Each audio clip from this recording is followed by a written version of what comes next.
The best way to punish a rapist is to make him feel the same pain. First, I shaved off his beard. In his panic, I drugged him to make him unconscious. Then, I took away his tools. He never imagined he was violating the daughter of a surgeon.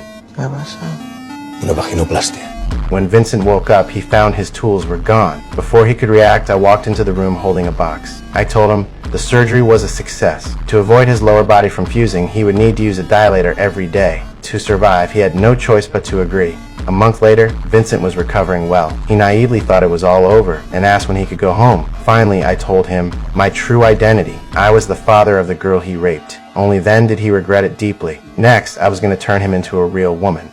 Facing Vincent's rough skin, I decided to perform a genetic experiment. I extracted animal cells and developed a new type of synthetic skin. After many fitting tests, I successfully implanted the synthetic skin onto Vincent. This skin is not only smooth and delicate, but also resistant to burns at temperatures over 1,000 degrees and has no odor, protecting him from mosquito bites. After solving the skin issue, I told Vincent to wear a tight-fitting corset every day so his body shape would be closer to that of a woman. In his humiliation, Vincent began to have thoughts of escape. While I was helping him with his clothes, he attacked me. He quickly snatched the key from my pocket, hoping to escape. However, he soon realized all of it was in vain. The front door had already been installed with a remote-controlled lock. I pressed the remote and the door was securely locked. Seeing that escape was impossible, Vincent, in despair, slit his own throat with a knife. But what he didn't expect was that not only was my surgical skill unmatched, but so was my ability to save lives. In just a few minutes, I had him revived. After the previous lesson, I locked Vincent in a room, occasionally sending in some skirts, but every time he would tear them up, venting his resentment and hatred towards me.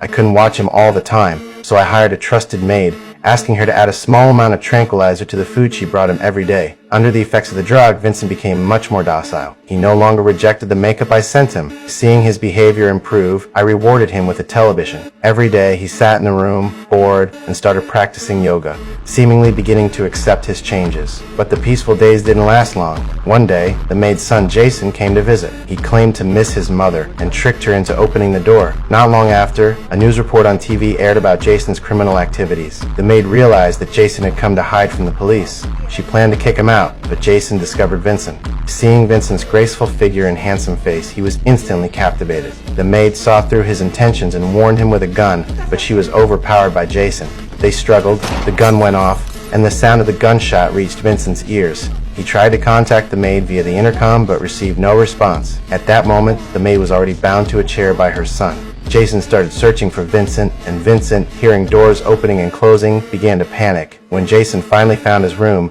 he heard an unfamiliar voice and thought he had found a chance to escape. He said the maid's key could open the door.